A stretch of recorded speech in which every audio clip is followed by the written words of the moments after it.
Ndị Igbo ekene m unu. Asị m ka nke echikwelu ya zelu. Anyị si ndụ mmiri ndụ azụ. Mmiri atara m azụ anwụra. Asị ọ dịrị mma na eke, dịrị mma n'orie, dịkwazara mma n'afọ, dịkwazara mma na nkwọ. Ụzọ ahịa anọ nke ndị Igbo ji biri. Asị na ya dịra n'Igbo na mma o. Ise, ise, ise. Dịka o si dị ka agbapụ na ya ọsọ igosi na ya bụ ife anyị ji maka ya wee bịa. Na tupu anyị aga n'iru gosi na ya bụ ife, ọ bụla nke a bụ ụbọchị izu gị. Ị na-ejete afụ chanel anya n'Igbo akwụkwọ ka baro ka like and subscribe o. Tinyekwa kọmentị, share ekwe ya, tụsa ya bụ ozi ka ụmụnne anyị dị n'ebe dị iche iche wee nụ ya bụ ife na-eme n'obodo a. Dịka o si dị, ihe wetara unu tata bụ nnukwu update dị oke mkpa. Mma nchọ ka onye ọbụla misie ya. Mma nchọ ka ị ga-ya bụ ife, ị ga-esi ya bụ ife wetara unu kpasịta maka ya bụ ife na-eme n'obodo anyị nọ n'ime ya. And were ndị Igbo na-azọ drọpụra your own comment n'ihe a nwanne anyị nwoke kwuru n'iru akwụkwọ dị oke mkpa ka anyị mara ife iche n'ụdị nke gị. All right, over to you, sir. Chief of Defense Staff General Christopher Musa has expressed hope that Finland will extradite the factional leader of the indigenous peoples of BIAFRA, IGBO, Simon Ekpa, to Nigeria to face justice following his arrest. The Finnish National Bureau of Investigation said Ekpa was remanded on suspicion of public exhortation for an offense committed with terrorist intent. He is charged alongside 4 others. Ekpa has been a strong proponent of sit-at-home directives in the southeastern states, despite the mainstream leadership of the indigenous people of Biafra suspending the exercise. In a statement, Director of Defense Media Operations called for Ekpa to be brought to Nigeria for trial. The Finnish Central Criminal Police confirmed the arrest in a statement on Thursday, noting that the other suspects were apprehended for allegedly financing terrorist activities. Joining us now as we look at possible extradition and other legal issues on the arrest is Vince Onyekwedu, a former British police officer and national security risk strategist. He's joined by Chukwuma Ezeala, a lawyer. Gentlemen, good morning, and thank you very much for joining us. Well, just to set the ball rolling, I would like to ask both of you, what's your take in this matter? IPOB, speaking again and again through Emma Powerful, says IPOB is not part of a sit-at-home protest, that they are not part of it. Simon Ekpa, who is described as a factional leader of IPOB, in 2023 said Igbos should not go out to vote, that there should be no election in the Southeast. Nigeria, moved in then and said the Finnish government should help us out. Well, this time around, he's now been arrested, we're told, by the Finnish investigation department, in issues relating to terrorism and conspiracy and all of that. What do you think? Chief of Defense Staff wants him extradited to Nigeria so that Nigeria can insist properly on its own sovereignty and say nobody should stay outside and be throwing stones into Nigeria. Well, is he guilty as charged? Let's start with you, with us, Vince, here in the studio with us. And then we'll go to Abuja and talk to, the lawyer. Or am I mixing things up?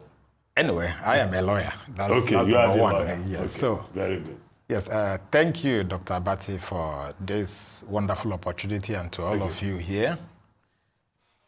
Number one is, this is not a court of law to say whether Ekpa is guilty or not guilty. What he's being charged for is terrorism, or what he's arrested for is terrorism, this time international terrorism. And the question becomes, is it an issue in which he can be extradited to Nigeria? Nigeria has laid the complaint, terrorism for us all is an international crime.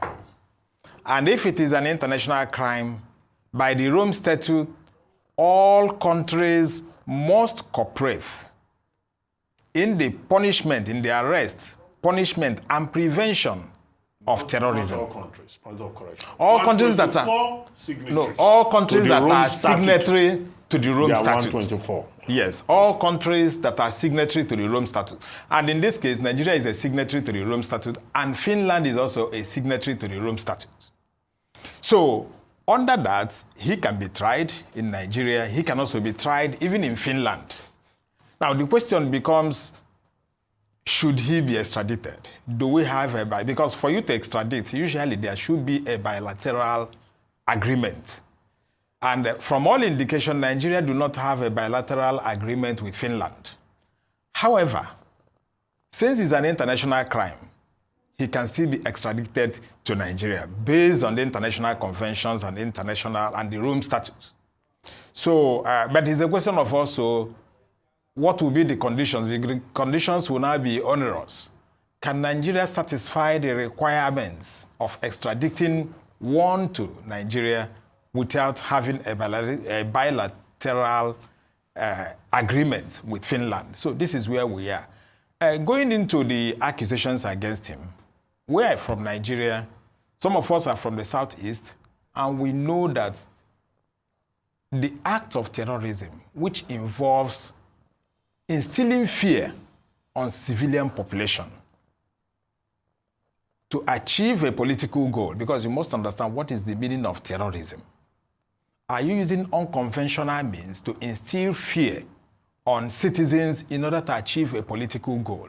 Once it's there, and especially once there is harm, and once people are dying, then certainly the conditions may have been fulfilled. But like I said, it's only the courts of law, either in Finland or in Nigeria, that can determine that. And it's evidence that will assist us to solve that. Thank you. Very good. Well, let's go to Vince Onyekwelu in our Abuja studio. Vince, thank you very much for joining us. Your take on this Simon Ekpa case. Thank you. Thank you. Good morning, Nigerians. First and foremost, I speak as a professional, and secondly, I speak as a Nigerian, nothing more, nothing less. Professionally speaking, the Finnish authorities have done their due diligence, and they have reasonable grounds to arrest Mr. Simon Ekpa. And in that arrest, they followed due diligence to now charge him based on the information we are getting. Obviously, we still have a lot of work to do for clarifications, to authenticate all these informations. Now, with that due diligence done, it's now meant for the law court in Finland to now look into the request by the Chief of Defense Staff to extradite Simon Ekpa to Nigeria. Professionally speaking, the chances are possible to extradite Simon Ekpa to Nigeria. However, in my opinion, it's almost impossible, though it's not 100% impossible, because one, there is no extradition treaty between Finland and Nigeria. Number two, the Finnish authorities have every right to take him to court to answer to the charges against him, and that is perfect, that is due diligence. And afterwards, don't forget the CJEU, the Criminal Justice of the European Union, also have a right under the European human rights to also test if he is suitable to be extradited to Nigeria based on one, the charges against him, and number two, the fundamentals, because he has to defend himself in a court of law. You cannot just bring charges without him answering in response to the reasons why he's inciting violence, to the fundamentals why he thinks there's a reason for him to request for self-determination for the people of Biafra. The Criminal Court of Justice of the European Union has to check if they believe in self-determination. They have to check if they believe in human rights abuses, because bringing that man to Nigeria is a great idea, but I'm not sure that the Chief of Defense Staff should go home and relax and sleep, because they have to consider the human rights records in Nigeria as a country. Obviously, we are all Nigerians. We know our human rights records. There is nothing to boast about. And in instances like people that have disappeared in Nigeria, off my head, Daddy Yatta is still being looked for. Nobody has seen him for years. The people that participated in the so-called NSAS protest, many of them, after the panel, no human rights justice for them. The people that were involved in the End Bad Governance protest, no human rights for them. Even last week, we saw the human abuse of a couple by an army general. Up to today, we are still hearing. Or about politicians who believe they can buy the justice system in Nigeria, or politicians who believe they can buy vehicles, build houses for justices. So obviously, we have to understand that Simon Ekpa has to answer to his charges against him. I think that's due diligence to do, and I support that. However, we have to also ask ourselves, can the Finnish authorities, if they want to copy what we do in Nigeria, example, Simon Ekpa is a politician in Finland today. He joined politics in 2017 and is a member of the National Coalition Party, the ruling party in Finland today. They won their national elections in February this year, and they have a president of the country. Simon Ekpa also served the country as an army officer. Now, if you look at this human rights records in Nigeria, what Nigerian politicians have done about justice in Nigeria, do you think the National Coalition Party of Finland will feel comfortable to extradite Simon Ekpa to Nigeria based on zero extraditory treaty between Nigeria and Finland and based on human rights of Nigeria in general? So I think the right thing has been done. Okay. But in conclusion, sir, I think Nigeria also has the copy from Finland to know that due diligence matters. Due diligence space, not where people can buy justices. All right, Mr. Onyekwelu, thank you so much for your input. I'll come back to you here in the studio. Of course, there's now an issue of financing terrorism as well. When you go onto social media, all you have to do is go through, especially Simon Ekpa's own social media. He used to go live regularly, and during his live sessions, people would come and donate money, and he raised a substantial amount of money. My question is, these ordinary people, whether they be in Nigeria or elsewhere around the world, do they now become implicated in finance terrorism as well? Should they be worried if somebody tuned into Simon Ekpa live on X or Twitter and they sent $2 to his PayPal? Do these people all become part of this bigger case now? Yes, it's very possible that they can become part of the bigger case, depending on the conditions upon which they are doing. If, for instance, somebody is committing or is suspected or is committing a crime, and you join that person to prosecute it, to finance it, certainly you are likely going to go in for it. A crime is a crime. Remember, we also have issues of maybe receiving stolen properties or being part of it in any way where you are active in supporting an unjust cause or in supporting terrorism. You become part of it, except you have what you may call a defense, saying that you do not know. But then that defense may not be so easy and available to you. I think, but remember, all these are issues of evidence. So it depends what evidence can you bring. I agree with my colleague who said it will be a tall work for Nigeria. I do not know why it's the Ministry of Defense that is taking this up. I think the Office of the Attorney General of the Federation, assembling good international lawyers who will understand the type of evidence.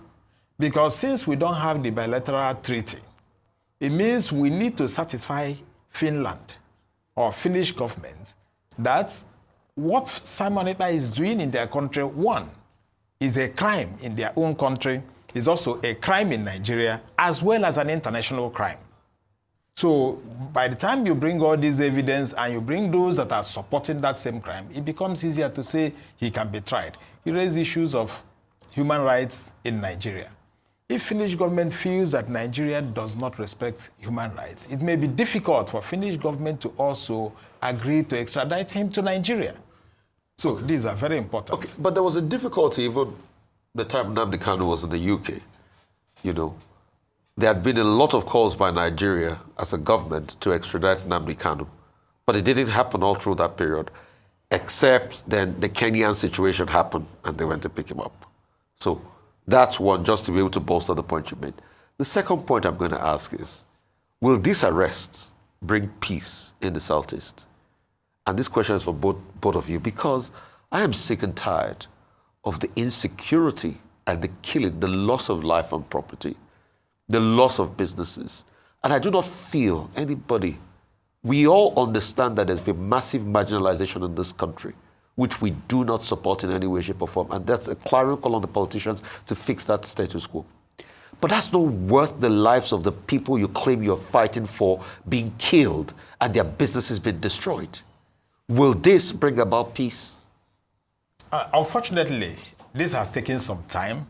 You know, when Nnamdi started, he had disciples. Also, this time around, Simon Ekpa has disciples.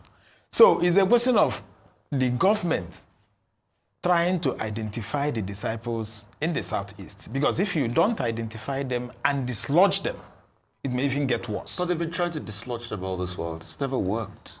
It's never worked because the government doesn't seem to be very sincere and competently handling it.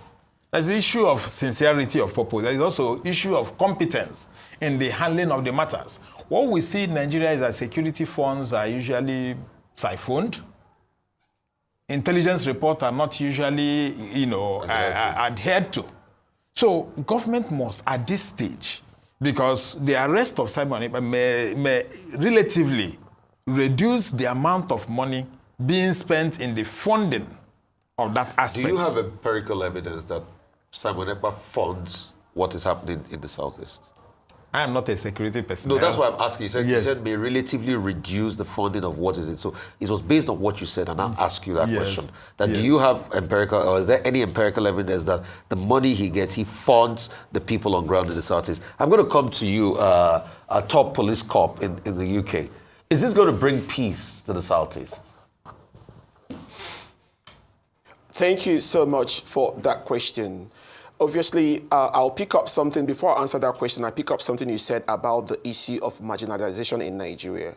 And I think, coming from a professional like you, I cherish that because that is the gospel truth. And if it's going to bring peace, the arrest of Simon Ekpa, honestly, what will bring more peace in the Southeast, and I say to you as a son of the soil, is the release of nnamdi Kanu from incarceration. That is what will bring peace in the Southeast and most parts of Nigeria. You know why? Because the foundations on which nnamdi Kanu was stolen, was illegally, extraordinarily rendited from Kenya to Nigeria, is illegal. And also the fact that certain competent courts of law have stated that nnamdi Kanu is innocent and should be released also makes him a very sentimental and sensitive matter. So what will bring more peace to the southeast of Nigeria is the immediate release of nnamdi Kanu because he was picked up illegally.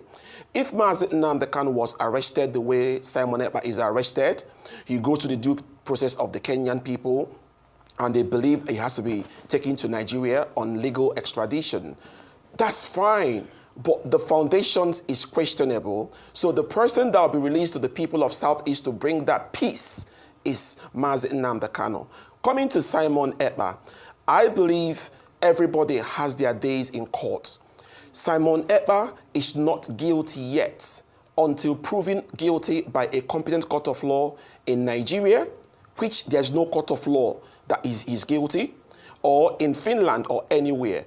So I think, first of all, let him go through the process of legal jurisprudence. If he's found guilty, fine. If he's found innocent, release him also. That is what will make the people believe there is justice, not the idea of release somebody by a competent court of law, and by the doorstep of the courthouse, you see a security agency waiting to pick up the person again for reasons best known to them. And in conclusion, sir, the issue of self-determination is something that the European Union believes in. And Finland is a bona fide, complete, permanent member of the European Union. They believe in self-determination. They believe in referendums. They believe in human rights. So when you bring Simon Ekpa to a competent court of law and you lay your charges against him, he also has the right to say, I'm doing this because of A, because of B. And he can now bring his evidences why he's doing what he's doing. It's not left for the court of law to decide if what he's doing is wrong or the way he's doing it is wrong or right. Thank you. Well, self-determination is a principle in international law. But let me ask you, think, wear another cap. Do you really believe, Vince, that releasing Nnamdi Kanu is a solution to peace in the Southeast region, considering that even people of the Southeast are divided on that question? Do you really believe that? And how? As a national security risk strategist, as we have introduced you. Thank you for that fantastic question. I am here speaking as a professional and as a Nigerian. What I believe is in the legality of every step you take in national security. What I believe that Mazi Nnamdi Kanu was illegally, extraordinarily rendited, and I believe you believe that too. What I believe that he was kidnapped from Kenya. What I believe in his fundamentals were abused. What I believe that the court's judgment that said, allow Mazi Nnamdi Kanu a change of clothes. That's a court order. And the authorities refused him to change his clothes because they want to choose the kind of clothes Mazi Nnamdi Kanu must wear. How would you feel, Mr. Ruben Abati, if I choose for you the kind of clothes you must wear? That is one of the highest level of human rights abuses. And a court order was given, and the people in power refused that. What I believe in, that when the court said release Mazi Nnamdi Kanu, that he should be released, what I believe is what the legal structure of Nigeria says, not about my own personal opinion, to avoid issues of saying, oh, because he's Igbo man. So I believe in professionalism. Mazi Nnamdi Kanu needs to be released because he has evidence about the illegalities, and he cannot build legality upon illegality, and he cannot decide for him what to wear. Okay, if he wants to wear Ishiago to his court cases, okay, be it unto him. Thank you. Okay, Vince, thank you very much. Well, just to remind ourselves, this conversation has been about Simon Ekpa and the fact that he's a dual citizen of Finland and Nigeria, accused of terrorism affecting the southeastern part of Nigeria. Thank you also very much, Chukwuma Ezeala, for joining us in the studio. Ndị be anyị ekenekwanụ m unu dịka unu si wepụta oge unu ịgekwa ya bụ ife nnukwu ozi dị oke mkpa eji maka ya wee bịa n'iru akwụkwọ na Igbo Media bụ ebe anyị si wee na-wetara unu ya bụ nnukwu ozi dị oke mkpa gbasịta maka ihe na-eme n'obodo anyị nọ n'ime ya, ana gbasịta maka nwere onwe ndị Igbo na-azọ, ana gbasịta maka Maazị Nnamdi Kanu ladies. Dịka ị nụrụ ihe nwanne anyị nwoke kwuru n'iru akwụkwọ, ka efi were ikwu n'udo nke gị asị gị kwuo ka efi were ikwu maka na otu aka o ji debe njọ ọ ya adịkwanụ mma. Ọkwụ na ọtụ ụmụnne m, achọrọ m ka unu tinyere anyị alụ nke unu ife unu chere n'iru akwụkwọ, ikwucha ya bụ ife kapa arụsie ya kwurute ụmụnne anyị ndị ọzọ ntị, daalụ dị nne na ụmụnne m bụ ọma na-ege ntị. Anyị na-ekene ndị nnekunu si na-esoyere anyị, anyị siri ngwa nke mesịa n'ụmụ Igbo.